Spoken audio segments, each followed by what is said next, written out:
welcome to Sarah's Stamping Retreat.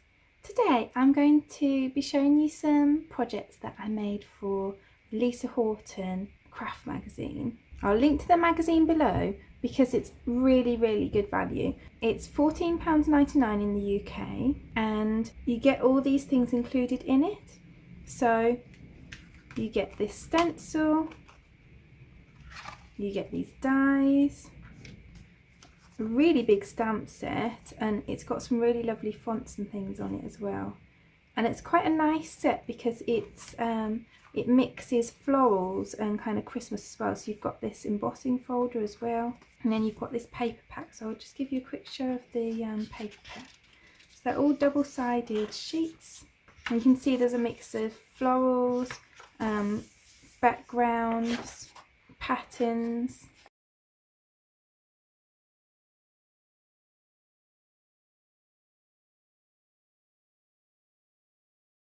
Some of these leafy ones are really nice. I feel like it's quite a contemporary pack. It's really lovely colours and the designs are quite kind of striking. I've got a 3.5 by 7 1/8 piece of polished pink cardstock, and I've got a gift card here just to measure. So I'm going to score at 2¼ inches to fit around my gift card. And then I'm going to turn it this way. And I'm going to score it at 2¼ and 5 3/4 inches. And then I'm going to fold on all the score lines. And then I'm just going to cut up here just a little bit from the score line. So this is the smaller panel. And then I'm just going to cut that right across to the next score line. So I've created this little flap here, and I'm going to do the same on here. So I'm going to cut a little bit from the score line and then right along the other score line. And then I'm just going to cut a little triangle at the end of each of those. I'm just going to fold those in. And I'm going to pop a little bit of tape on each of those tabs.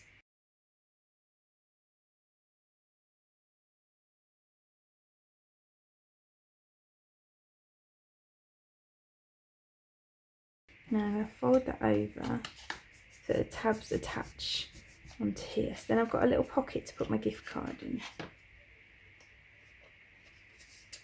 It just slides into there.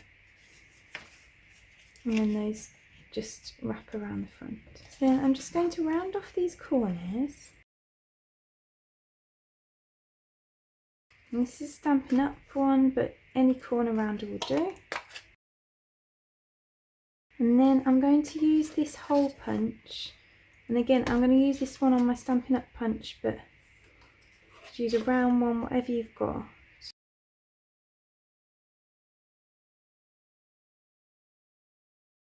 And I should have waited until I put the paper on to do the little holes. So let's put the paper on and then we'll have to punch again. So I've cut 2 pieces of this paper that is just very slightly smaller than each of these sides. And I'm just going to round the corners where they'll be next to this round bit.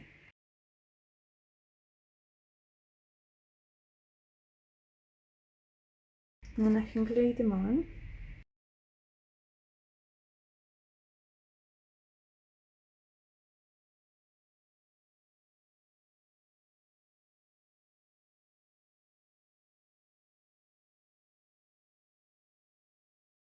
So I'm just going to turn this over and just line it up the hole with the one that I already punched so I can see through it, and I'm just going to punch through.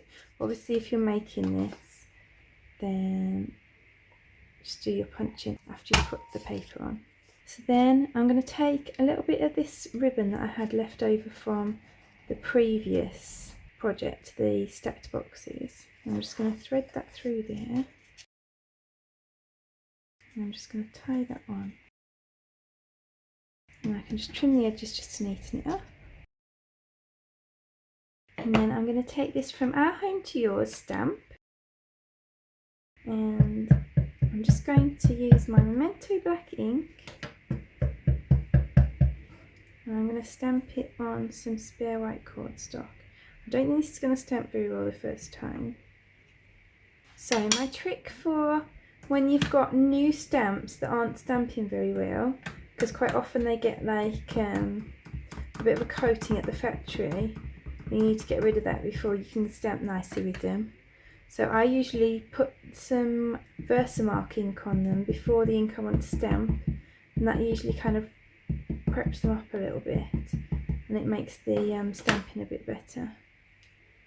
You might have to do that a couple of times before it works nicely.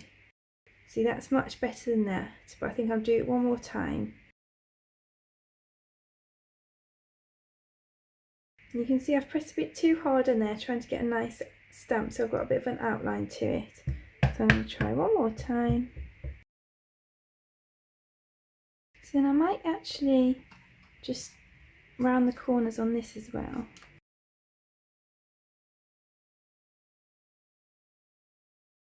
And then I've got a piece of polished pink cardstock that I've cut just a little bit bigger than my sentiment. It's literally about 1/8 of an inch bigger. I'm going to glue that on. And then I'm going to add it on with some dimensionals.